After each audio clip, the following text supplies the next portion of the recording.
Muito bem, meus irmãos. A gente tem pensado nesse mês sobre a nossa comunidade como uma comunidade que celebra. A vida do cristão não é uma vida de tristeza. Embora enfrente muitas lutas, muitas dificuldades, como qualquer ser humano, e em especial porque tem um inimigo do povo de Deus que trabalha contra a nossa vida, a gente é convidado a celebrar. Então a gente fica assim, o que será que aqueles 3 homens que foram lançados naquela fornalha de fogo ardente, o que será que eles conversaram entre eles ali?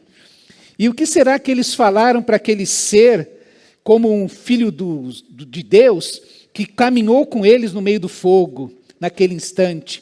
O que será que Daniel conversou com Deus naquele momento que ele estava ali dentro daquela cova de leões, e os leões não fizeram nada com ele? O que será que Moisés falava com Deus depois que ele voltava de cada praga que descia sobre o Egito? Ou o que será que aquele povo falava com Deus enquanto ia andando? Eu lembro da cena dos 10 mandamentos, né, do povo andando assim e assustado, olhando aquela água, 2 paredes de água e caminhando. E como é que será que ele falava? O que eles falavam? Ou pensar, por exemplo, em Paulo e Silas, acorrentados, ou no tronco, né, presos na cadeia à meia-noite, cantando e orando ao Senhor, e os outros presos ouvindo. Então, que tipo de gente é essa? Que povo é esse? Que experiências tremendas são essas? Que o mesmo Deus que eles adoraram é o mesmo Deus que nós estamos adorando neste instante. Então, essa é uma comunidade que adora esse Deus, um Deus que continua, que é o mesmo ontem, hoje, e será eternamente, como nos lembra o escritor de Hebreus. Então, nós somos um povo que celebra. Nós já vimos que nós celebramos a nossa identidade.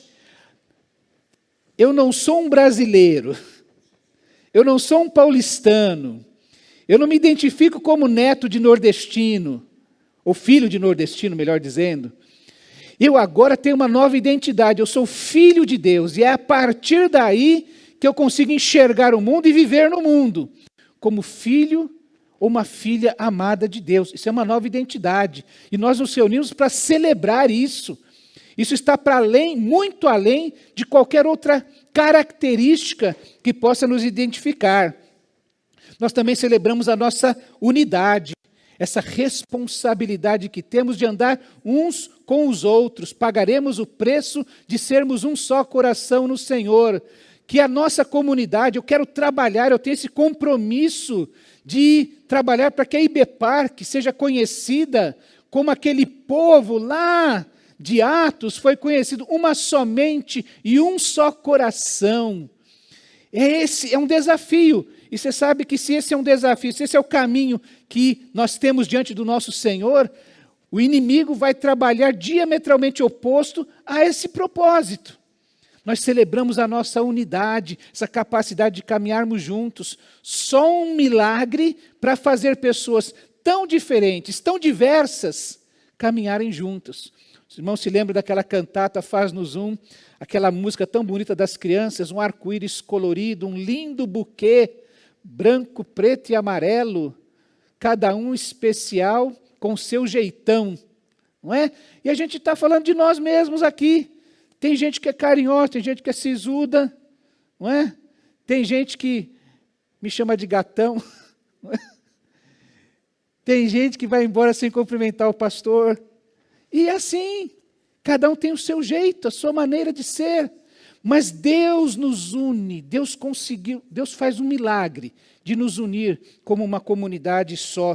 E nós então temos que aprender a andar em unidade, respeitando a nossa diversidade.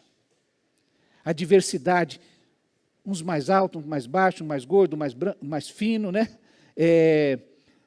Coléricos, sanguíneos, fleumáticos, melancólicos, introvertidos, extrovertidos, de direita, de esquerda, de centro. Só o Evangelho pode fazer um milagre de reunir estas pessoas para adorar o mesmo Deus e servi-lo. Eu quero convidar o irmão a abrir a sua Bíblia lá em Filipenses capítulo 2, e eu quero, só para a gente começar a pensar sobre diversidade, falar ou lembrar de um versículo muito conhecido,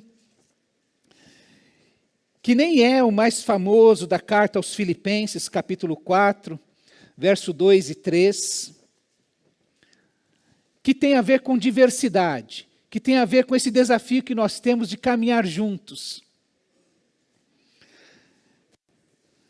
respeitando as nossas diferenças, mas trabalhando pela unidade da vida da igreja. Filipenses, a carta de Paulo aos crentes de Filipos, e ele diz assim no verso 2 e 3, o que eu rogo a Evódia e também a Sintique é que vivam em harmonia no Senhor. Sim, e peço a você, leal companheiro de jugo, que as ajude, pois lutaram ao meu lado na causa do Evangelho, com Clemente e meus demais cooperadores. Os seus nomes estão no livro da vida. O que eu quero pensar com os irmãos nessa noite? Primeiro que nós somos esse povo da celebração e nós nos reunimos para celebrar. Não para lamuriar, não para reclamar, não para murmurar, mas para celebrar, para agradecer, para engrandecer o nosso Deus juntos. A primeira questão aqui é que nós precisamos entender que alguns argumentos que serviram para a unidade da igreja servem também para falar da diversidade. Quando o nosso Deus criou o ser humano, ele disse, façamos o homem à nossa imagem, conforme a nossa semelhança, lá em Gênesis capítulo 1, 26 e 27. Façamos, portanto, o homem à nossa imagem e semelhança, e Deus os criou macho e fêmea. E sabe por que Deus criou macho e fêmea, homem e mulher? Porque só o homem, sozinho, ele não reflete plenamente quem Deus é. Só a mulher sozinha não reflete plenamente quem é o nosso Deus. Nosso Deus é diverso, por isso ele é Pai, Filho e Espírito Santo. 3 pessoas, um único Deus.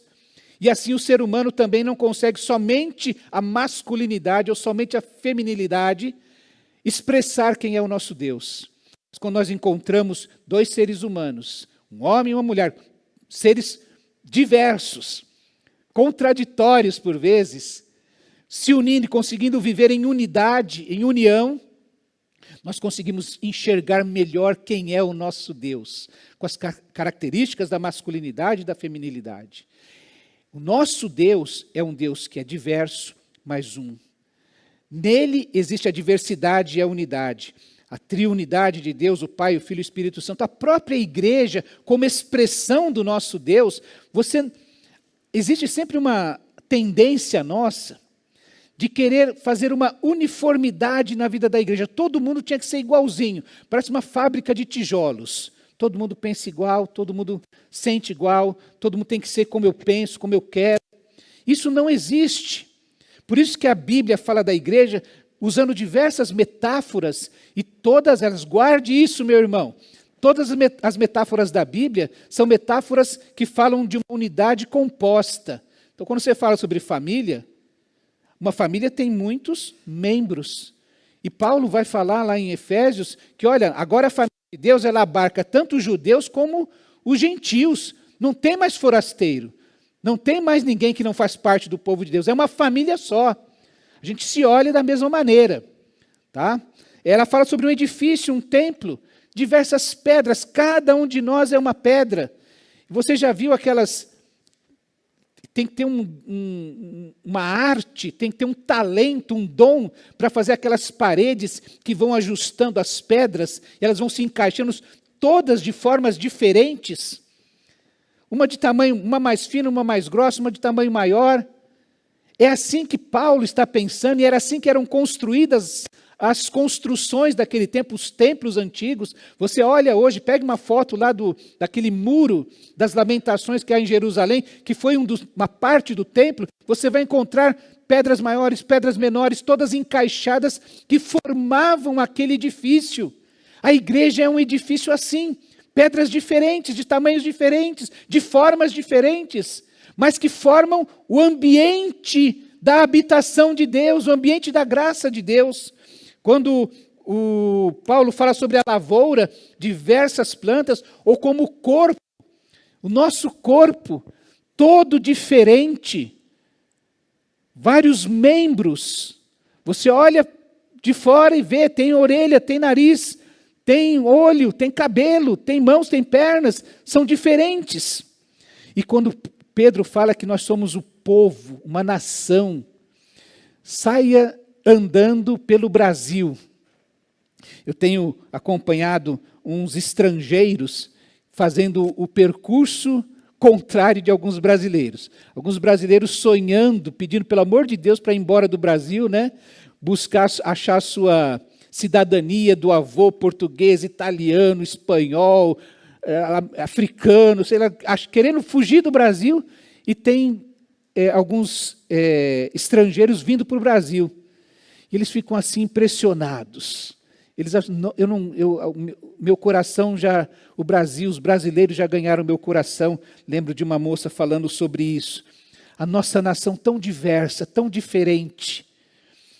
Esses dias eu assisti uma meia hora de um show de um rapaz ensinando a gente o mineirês.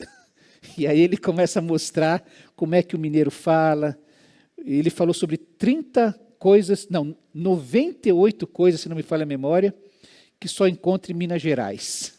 E aí ele começa a falar do boteco, do tropeiro, que ele fala assim como a gente come talvez uma batata frita aqui em São Paulo, eles comem um feijão lá, um tropeiro sai comendo, e que inclusive lá o aeroporto de Belo Horizonte é o único lugar que você pode comer, levar comida, porque todo mundo que vai em Minas leva de Minas um queijo, um doce de leite, alguma coisa assim. Então é o único aeroporto que permite você levar essas coisas. Em outros lugares você não pode levar comida. Então é uma nação. O povo de Deus é como uma nação. De vez em quando eu encontro um irmão que fala assim, pastor, eu sou lá de não sei aonde. Jales, né? Do interior de Santa Catarina, do interior de São Paulo, de outro estado. E aí ele fala assim, olha, lá era assim. A gente acordava a tal hora, todo mundo acordava a tal hora. Aqui em São Paulo é diferente, o Rio de Janeiro é diferente. Pedro diz que nós somos um povo, uma nação, porque nós temos essa diversidade em nós. Agora eu gostaria de pensar com você aquilo que está em 1 Coríntios capítulo 12. Eu vou convidar você a abrir sua Bíblia e deixar ela aberta em 1 Coríntios capítulo 12. Porque ali Paulo fala, ou desenvolve com profundidade, a ideia da necessidade de respeito à diversidade. Ele está falando da igreja de Corinto, ele vai tratar sobre a ordem no culto, e ele vai falar sobre os dons, como nós recebemos esses dons. Preste atenção em primeiro lugar, eu não vou ler, eu teria que ler o capítulo inteiro, então eu vou lendo alguns versículos para você acompanhar esse raciocínio. Mas ele está falando sobre este ambiente espiritual que é a igreja. Por isso ele fala no verso 1, irmãos, quanto aos dons espirituais, ou quanto a esse ambiente espiritual que existe na igreja, não quero que vocês sejam ignorantes.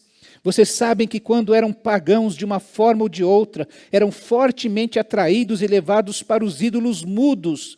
Paulo está falando que naquele tempo, lá em Corinto, existia uma religião em que as pessoas eram possessas pelos espíritos que eles adoravam. Vocês eram levados, tomados, fortemente atraídos pelos ídolos mudos. Por isso eu lhes afirmo que ninguém que fala pelo Espírito de Deus diz, Jesus seja amaldiçoado, e ninguém pode dizer que Jesus é Senhor, a não ser pelo Espírito Santo. O que Paulo está falando nesse capítulo 12? Em primeiro lugar que, apesar da diversidade, este é um ambiente da ação do Espírito Santo, é um ambiente do Espírito de Deus, e ele quer nos levar à submissão a Cristo. Veja que no verso 13 está dizendo que ninguém diz pelo Espírito de Deus que Jesus seja amaldiçoado. E ninguém pode dizer Jesus é Senhor, a não ser pelo Espírito Santo. E no verso 13 do capítulo 12, ele vai dizer assim, pois em um só corpo todos nós fomos batizados, em um único Espírito, quer judeus, quer gregos, quer escravos, quer livres. Isso lembra aquilo que ele escreveu em Efésios. Agora na família de Deus não tem mais judeu e gentil. E a todos nós foi dado de beber de um único Espírito. todos nós agora somos o corpo de Cristo. E o Espírito Santo trabalha para fazer com que nós, que somos totalmente diferentes, estejamos todos submissos a Cristo. O ambiente do Espírito, que é a igreja de Jesus, onde ele atua, quer nos levar à submissão do nosso pensamento. Nós sentimos muitas coisas, e Paulo vai falar disso aqui, mas ele quer fazer com que a nossa mente e o nosso coração esteja submisso a Cristo, para que não haja nem autoimagem, uma baixa autoimagem, e nem orgulho, nem prepotência. A autoimagem do crente, do discípulo de Jesus, deve ser equilibrada. Veja que no verso 14 a 19, Paulo fala assim: o corpo não é feito de um só membro, mas de muitos. Se o pé disser, porque não sou mão, não pertenço ao corpo, nem por isso deixa de ser parte do corpo. Isso não lembra alguma pessoa que diz assim: eu não sei orar, então eu não sou importante para a vida da igreja, eu não sei ir lá na frente orar, falar alguma coisa. Eu não sei pregar, então eu não sou importante para o corpo. Essa pessoa está com uma baixa autoestima, uma baixa autoimagem, porque ela imagina que, porque ela não prega, porque ela não ensina, porque ela não faz alguma coisa, porque ela não tem um cargo, que ela não seja importante, ou que ela seja menos importante que outras pessoas na vida da igreja. Paulo vai desenvolvendo a partir daí até o verso 19, que o corpo é diverso. Já pensou? De vez em quando a gente encontra até, eu lembro de algumas historinhas infantis, que tinha a orelha, tinha pezinho, mãozinha e olhinho. Para falar, para mostrar para as crianças, olha, a orelha, tem que cuidar dele, que se a orelha fizer alguma coisa errada, ouvir alguma coisa errada, ou absorver algo errado, você vai fazer coisas erradas. Tinha o olho também, que tinha mãozinha, pezinho. Mas isso é para criança, isso é uma coisa infantil. Nós precisamos entender essa diversidade que existe no corpo e que todos são importantes. Você não pode dizer, e sabe, isso dá a impressão assim, daquela pessoa que sai do seu posto, porque não é importante. Que deixa de orar porque acha que a minha oração é menos bonita que a do irmão fulano. Que deixa de contribuir porque, como eu falei, meu dízimo é pouquinho, e deixa de fazer a sua parte.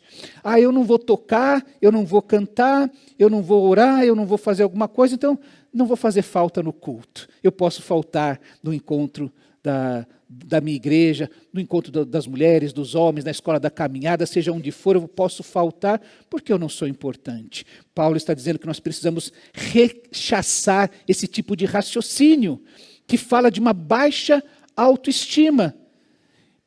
Qual é a nossa identidade? Nós agora somos filhas e filhos amados de Deus. Nós agora fazemos parte do corpo de Cristo. Cada um de nós é importante diante de Deus. Esse é o problema de você se achar desnecessário. Mas também tem aquele que é orgulhoso, que acha que é mais do que deve ser.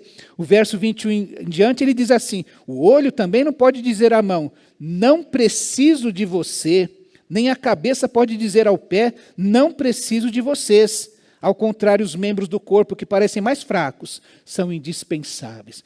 Tem um colega que recentemente, por conta da diabetes, teve que amputar o dedinho do pé.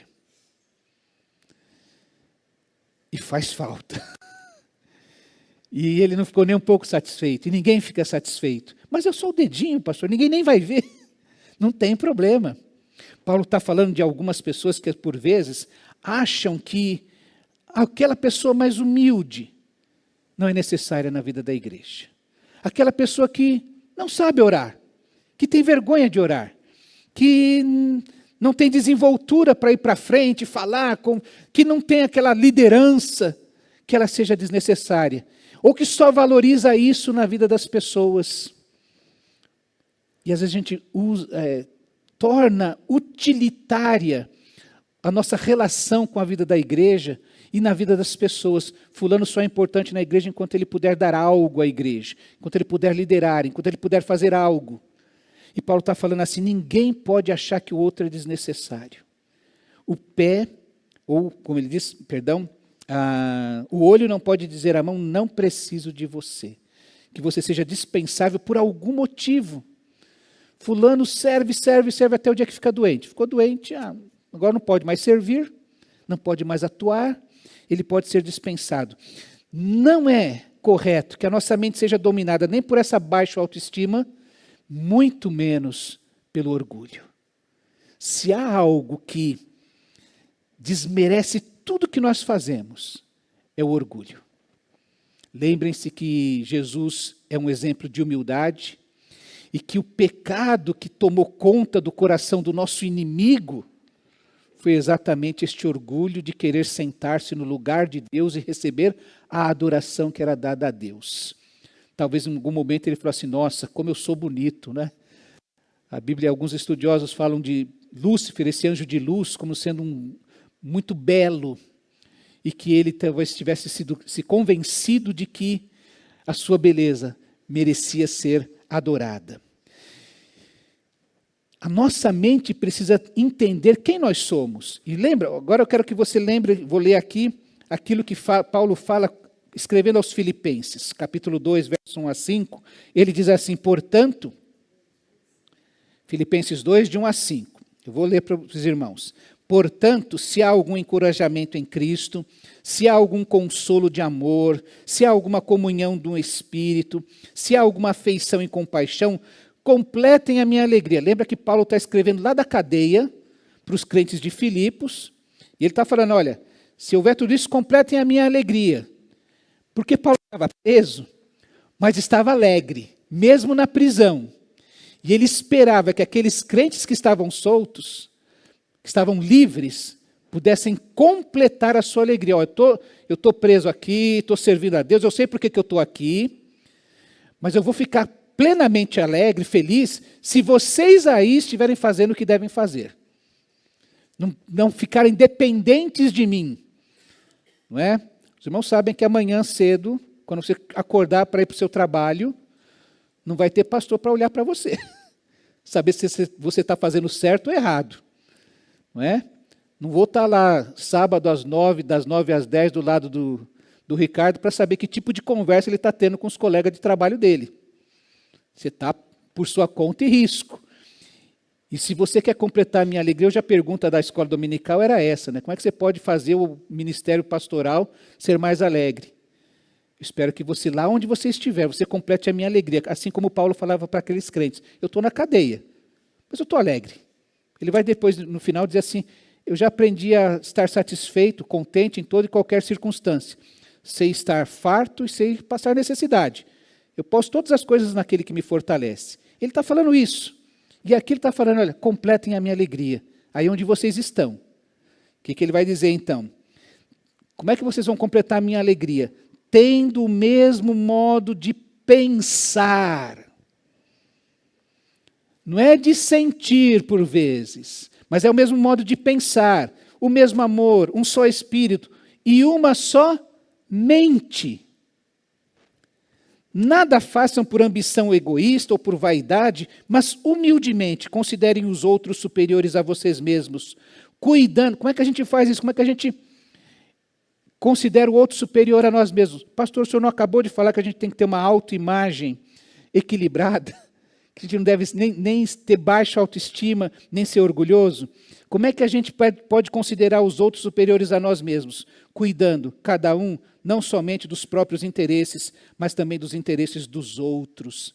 Você vai lembrar que tem no informativo da nossa igreja a foto do Vitor Miranda lavando uma bandeira do Brasil, e ele dando o seu testemunho. Ele está lá no Rio Grande do Sul, já há umas 3 semanas, ajudando a igreja de Eldorado do Sul. E no testemunho dele ele vai falar exatamente isso. Olha, o meu testemunho aqui é que eu tenho visto pessoas que...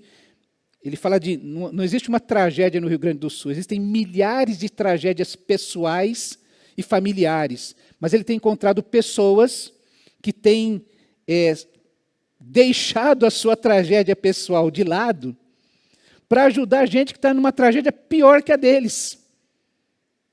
E Paulo está falando disso, cuidando cada um não só dos seus próprios interesses, mas também dos interesses dos outros. Foi isso que Jesus fez. Jesus estava, e ele vai depois dar o exemplo de Jesus, né? Porque ele termina no verso 5 dizendo: seja o modo de pensar de vocês o mesmo de Cristo Jesus. E aí ele vai falar, o que Jesus fez? Ele não se apegou ao fato de ser Deus, mas ele abriu mão das suas prerrogativas divinas e assumiu a nossa humanidade. Ele se humilhou, se tornando como um de nós, vindo a morrer na cruz, sendo obediente até morte, morte de cruz. Nós precisamos aprender a pensar como Jesus pensava. Quando Paulo escreve aos Romanos, no capítulo 12, verso 3, ele diz assim, por isso, pela graça que me foi dada, digo a todos vocês, ninguém tenha de si mesmo um conceito mais elevado do que deve ter, mas ao contrário, tenha um conceito equilibrado, de acordo com a medida da fé que Deus lhe concedeu. Quando o Espírito Santo de Deus trabalha em nossa vida, nós mudamos esse modo de pensar, vamos à submissão a Cristo. Eu compreendo quem eu sou, eu compreendo e valorizo também o outro, o seu dom, a sua fraqueza e a sua força, o seu momento. Porque eu não fico falando assim, fulano, você não é necessário, ou você que está fragilizado, você está atrapalhando. Eu sei que a igreja, eu costumo dizer que ela parece uma caravana. Você já fez comboio de carro, né? Você sabe que sempre tem um carro que fica para trás. E o comboio anda no ritmo do mais lento. Porque passa alguém no farol, às vezes você para depois do farol, fulano ficou no farol. Aí espera fulano chegar, encosta, aí vai todo mundo junto. E é assim que acontece na vida da igreja. E a gente olha a fraqueza do outro, não como um problema que atrapalha a gente, mas como uma oportunidade de poder servir, de poder exercer o amor, de poder exercer o meu dom na vida do outro. Se há uma lição que eu aprendi, que foi divisor de águas na minha vida, de que o mais forte precisa proteger o mais fraco. Essa é a tarefa do mais forte. Isso é um privilégio na vida da gente. O mais forte, ele tem o dever de proteger o mais fraco. Outro momento a gente vai pensar nisso, mostrar como Deus pega pesado com aquele que era mais forte, devia proteger o mais fraco e abusou do mais fraco. Tem na Bíblia isso, depois a gente pensa em outro momento. Então, meu irmão, você não tem que pensar nem menos nem demais, mas de maneira equilibrada, e usar Jesus como seu exemplo supremo. Veja no verso 7 do capítulo 12 de 1 aos Coríntios também, que Paulo fala assim, quando a gente está nesse ambiente do Espírito, dessa diversidade, a gente sabe que é diferente, mas que Deus quer trabalhar todas as nossas diferenças para sermos um, para nos apoiarmos. Eu sei que aquilo que eu tenho de bom pode ajudar na limitação de outro. E eu sei que eu tenho limitações também que precisa do apoio de outras pessoas. É por isso que no verso 7 ele diz que a cada um, porém, é dada a manifestação do Espírito, visando o bem, que diz aí na versão de vocês, o bem comum, não é só o meu bem. Não é só o bem particular, mas é o bem comum, ele está falando para a igreja. E ele vai continuar aí, veja no verso 3 e 4, Paulo está falando dos dons, né? Mas quem profetiza o faz para edificação, encorajamento e consolação dos homens. Não é só minha. Quem fala em línguas edifica a si mesmo, mas quem profetiza edifica a igreja. Desejo que todos vocês falem em línguas, mas prefiro que profetizem. Quem profetiza é maior do que aquele que fala em línguas, a não ser que as interprete para que a igreja seja edificada. Porque o foco aqui é a edificação da igreja. No verso 12, ele também usa, pulando para o capítulo 14 de 1 aos Coríntios, lá no capítulo, ele já começa a falar especificamente da manifestação do culto. Ele fala no verso 12, assim acontece com vocês, visto que estão ansiosos por terem dons espirituais, procurem crescer naqueles que trazem edificação para a igreja.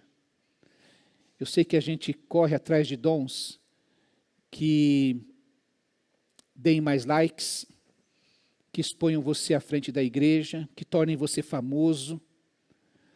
Mas Paulo diz que nós devemos buscar os dons que trazem edificação para a igreja, para o corpo, para todos. O verso 14, ele continua repetindo, nesse caso você dá graças corretamente, mas o outro não é edificado. Ainda que você esteja dando graças no caso das línguas, mas se a igreja não foi edificada, isso fica faltando algo. Porque o objetivo maior e principal é que todos nós sejamos edificados. E no verso 26, ele mais uma vez usa essa expressão. Portanto, que diremos, irmãos, quando vocês se reúnem, um tem salmo, um tem ensino, um tem revelação, um fala em línguas e um tem interpretação. Tudo seja feito para a edificação da igreja. A diversidade existe, mas é para edificar a vida da igreja. Neste ambiente do Espírito também, ele deve nos levar ao amor. Capítulo 12, ele começa a falar, mas no meio, entre o 12 e o 14, tem o 13. Quando ele está falando dos dons que nós recebemos, que nós somos um corpo, e quando ele vai falar do culto público, falando dos dons que nós temos e que precisam se manifestar, ele fala no meio disso tudo, que o dom mais importante é o amor. Que o amor é aquilo que existe de mais importante, que os dons, essas capacitações especiais do Espírito, o mais importante, a maior capacidade que nós recebemos, a melhor capacidade que nós podemos receber é de amar. Não adianta você saber, eu sei que eu já fiz aqueles cursos sobre dons, fiz aquela tabelinha, descobri quais eram meus dons. Mas se eu souber essas coisas e não exercitá-los por amor, não tem valor. Veja que Paulo, quando fala no capítulo 13, os versos de 1 a 3, ele vai dizer assim, ainda que eu fale as línguas dos homens e dos anjos, se eu não tiver amor, serei como o sino que ressoa, como o prato que retine. Ainda que eu tenha o dom de profecias e saiba todos os mistérios e todo o conhecimento e tenha uma fé capaz de mover montanhas, se não tiver amor, nada serei. Ainda que eu dê aos pobres tudo o que eu possuo e entregue o meu corpo para ser queimado, se não tiver amor, nada disso me valerá. Todos os feitos perdem valor se não forem feitos por amor. Em amor, pessoas que fizeram muitas coisas não foram reconhecidas por Jesus. Você lembra lá em Mateus 7 que ele diz assim, olha, nem todo aquele que me diz Senhor, Senhor entrará no reino dos céus, mas apenas aquele que faz a vontade de meu Pai que está nos céus. E você vai lembrar que Jesus vai dizer assim para os seus discípulos, vocês serão meus discípulos quando vocês fizerem o que eu vos mando. Vocês vão me amar quando vocês obedecerem os meus mandamentos. E essas pessoas não fizeram aquilo que Deus queria. Ele diz assim, muitos me dirão naquele dia, Senhor, Senhor, não profetizamos em teu nome não expulsamos demônios e não realizamos muitos milagres. Então eu lhes direi claramente, nunca os conheci. Afastem-se de mim, vocês que praticam a iniquidade, porque eles amaram mais a iniquidade, amaram mais a si mesmos, talvez tenham amado mais a fama, como aqueles filhos de Seva que queriam expulsar demônios em nome de Jesus, a quem Paulo prega, mas não conheciam a Jesus. O amor é que dá valor às nossas ações. O amor nos amadurece. Porque aí a gente entende e a gente tem a nossa mente mudada, amadurecida para entender como Cristo. Por isso que no verso 12, ele diz, 1 Coríntios 12, de 9 a 12, ele vai dizer que o amor nos sustenta entre o já e o ainda não. Porque ele diz assim no verso 9, pois em parte conhecemos e em parte profetizamos, quando porém vier o que é perfeito, o que é imperfeito desaparecerá. Em parte nós conhecemos, e eu sou responsável pelo que eu conheço. Em parte profetizamos, nós aguardamos a manifestação, a revelação, a ação do Espírito de Deus, e nós vivemos nessa tensão do que eu já conheço e do que eu ainda aguardo da presença de Deus, da salvação que já tomou conta da minha vida e da salvação que eu aguardo quando estiver plenamente na presença de Deus. faz amadurecer porque faz eu deixar de querer as coisas de menino. Meus irmãos, as coisas de menino são mais fáceis. Eu não assumi compromisso nenhum na vida da igreja, não assumir nenhum compromisso com irmão nenhum na vida da igreja, é muito mais fácil, é muito mais simples. Eu não vou fazer nenhuma crítica à igreja que é grande. Todos nós desejamos que a igreja cresça, que tenha que comprar mais terrenos para encher de gente, porque tem muita gente que está indo para o inferno e precisa conhecer a Cristo. Mas às vezes fica mais fácil ir para um lugar onde eu entro, sento e ninguém me perturba. Porque ninguém pergunta se eu entreguei meu dízimo, ninguém pergunta se eu vou vir na programação, se eu visitei alguém, se eu estou crescendo. Não é? Mas Paulo diz que a gente, quando amadurece, deixa de ter as coisas de menino e passa a desejar as coisas de um homem maduro, de uma pessoa adulta. Isso significa raciocinar como um homem maduro, como nós aprendemos aqui tão bem. Nós precisamos deixar, menino é menino, homem é homem. E às vezes a gente fica tão preocupado com alguns crentes que são tão infantis, tão imaturos, e a única coisa que pode defini-los é exatamente infantilidade e imaturidade, sem ofensa. Tá? Porque quando a gente aprende a amar, aprende a seguir essa orientação que o Espírito vai dando, a gente passa a ser maduro.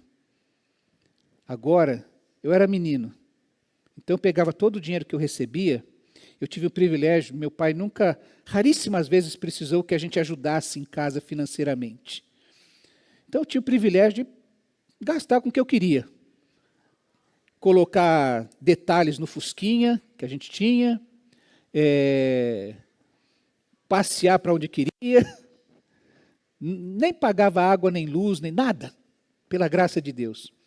Agora chegou um dia que eu resolvi casar. E aí eu vou fazer isso, porque o ganho não dá. Precisa arranjar um emprego melhor, não é?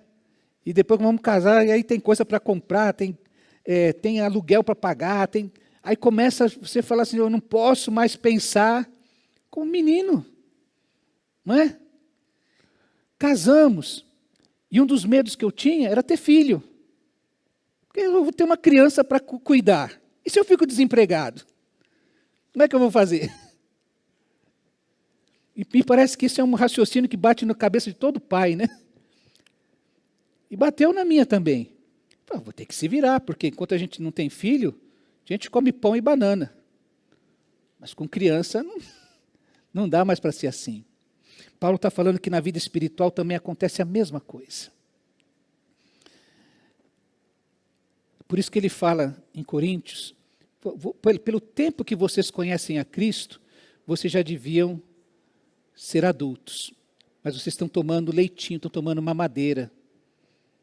Pedro vai exortar a gente a crescer na graça e no conhecimento de Jesus Cristo. Ontem eu encontrei uma menininha, tem 9 anos, e lá no congresso que eu participei. Eu dei carona para ela, para a mãe, e não sei qual foi a conversa, que eu falei, eu tenho 60 anos. Ela olhou para mim, nossa, não parece. Falei, que bom, você ganhei o dia agora. Fiquei muito feliz com você. Apesar da nossa aparência, nós precisamos crescer para todo mundo. Apesar de eu ter 60 anos, eu preciso crescer na graça e no conhecimento do Senhor Jesus. Isso não parou. Todo dia tem problemas diferentes a cada dia. Tem situações diferentes a cada dia. Tem pessoas diferentes passando pelo meu caminho a cada dia. Então eu preciso crescer na graça e no conhecimento de Jesus. Agora, para encerrar, eu quero voltar em Evódia e Sintique. Pastor, o senhor deu uma volta tremenda aí, falou um monte de coisa. O que isso tem a ver com diversidade? Agora eu quero voltar para aquelas nossas irmãs Evódia e Sintique. Lá de Filipenses, capítulo 4, versos 2 e 3. Porque Paulo, quando escreve ali, diz assim no verso 3. Primeiro, vou voltar aos 2 versículos, né? Peço a Evódia e Sintique que tenham o mesmo entendimento no Senhor. Sim, e peço a você, leal companheiro de jugo, que as ajude, pois lutaram ao meu lado na causa do Evangelho com Clemente e com os meus demais cooperadores, cujos nomes estão no livro da vida. Ora, Paulo escreve para falar assim, Evódia e Síntique, que elas precisam se entender. Elas não estão se entendendo. Elas não estão conseguindo andar em unidade.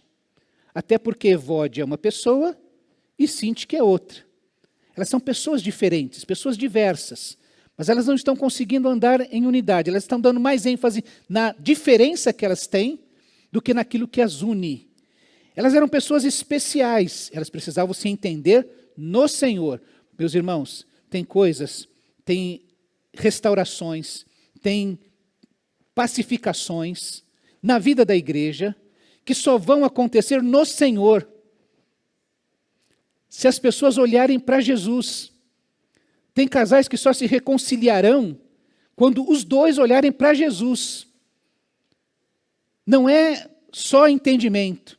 Tem que haver dependência do Senhor. Então, Evódia e Síntique precisam ter entendimento, ou o mesmo entendimento, no Senhor. Entendimento no Senhor. E ele então pede, e alguns creem, que Epafrodito é quem está levando essa carta. Peço a você, leal companheiro de jugo, Epafrodito é chamado no capítulo 2, é identificado exatamente no capítulo 3, ele é identificado exatamente com essa expressão companheiro de jugo, que as ajude, pois lutaram comigo, lutaram ao meu lado na causa do Evangelho. Evódia e Síntique, pelo que nós entendemos, eram pessoas trabalhadoras, porque Paulo as identifica como ajudadoras, que lutaram, pessoas que lutaram ao seu lado na causa do Evangelho.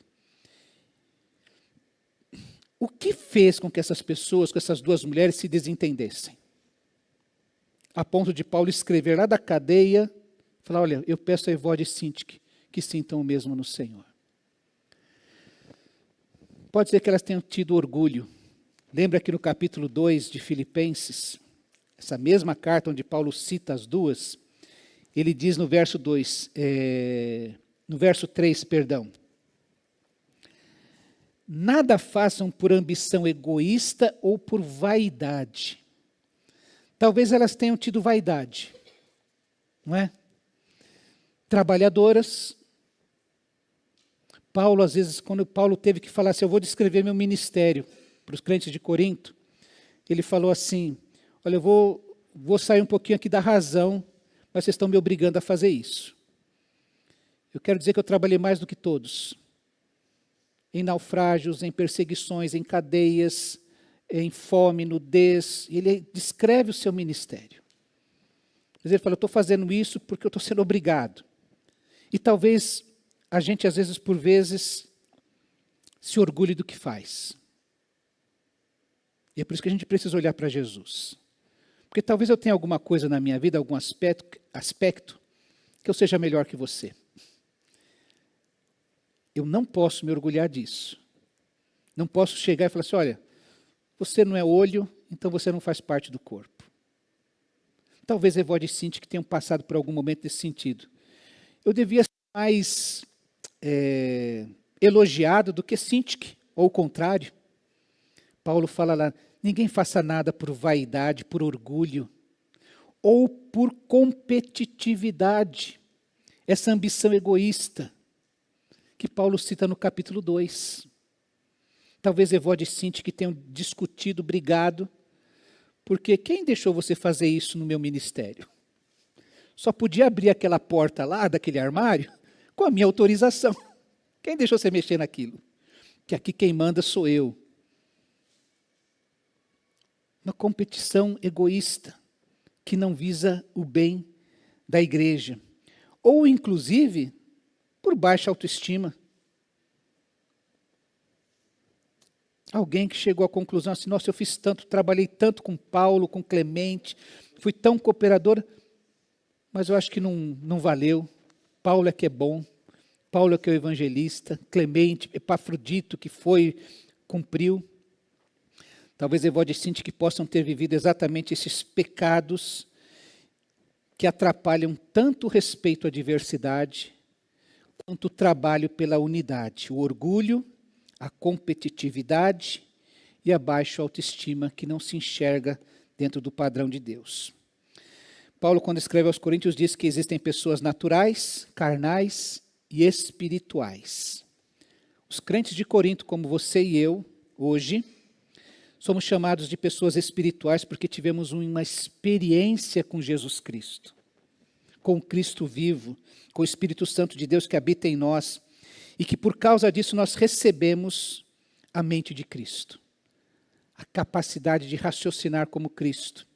Você se lembra que quando Cristo foi tentado, lá em Mateus capítulo 4, ele citou a palavra de Deus depois de jejuar e orar 40 dias.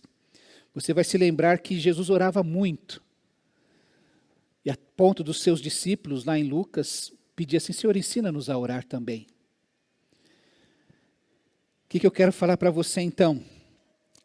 Que para que a gente ande em diversidade e unidade, nós celebremos a nossa diversidade, a gente não pode permitir ser tomado pelo orgulho, nem por uma competitividade egoísta, e muito menos por uma baixa autoestima, nós que somos chamados filhas e filhos amados de Deus. Devemos andar dentro disto que Deus, da maneira como Deus nos chama. Então, meu irmão, permita que o Espírito trabalhe isso na sua vida. Que aquilo que você tem, que é tão diverso, você que é diferente de todo mundo, fala assim: Senhor, eu dou graças a Deus. Eu não vou ficar olhando o dom do outro. Eu vou pegar aquilo que o Senhor me deu e colocar no teu altar. Eu vou espalhar isso na vida da igreja para alcançar outras pessoas, para abençoar a vida da igreja com o dom e o talento que eu tenho. Se você não fizer isso, aquilo que você não fizer vai ficar sem ser feito. Esse dedinho direito não pode ser substituído pelo mindinho esquerdo. Se tirar, vai ficar sem. E quando eu não faço, quando eu não me disponho, algo deixa de ser feito. O Senhor da igreja deixa de ser glorificado. Então eu quero convidar você a dedicar-se ao Senhor, a dedicar a sua vida ao Senhor. Se você for uma Evode Sintik, Senhor, esclarece a minha mente, deixa eu pensar como Jesus. Eu não quero ser dominado nem pelo orgulho, nem pela competitividade, nem pela baixa autoestima. Eu quero ser dominado pela humildade do meu Senhor, do meu Mestre. Amém?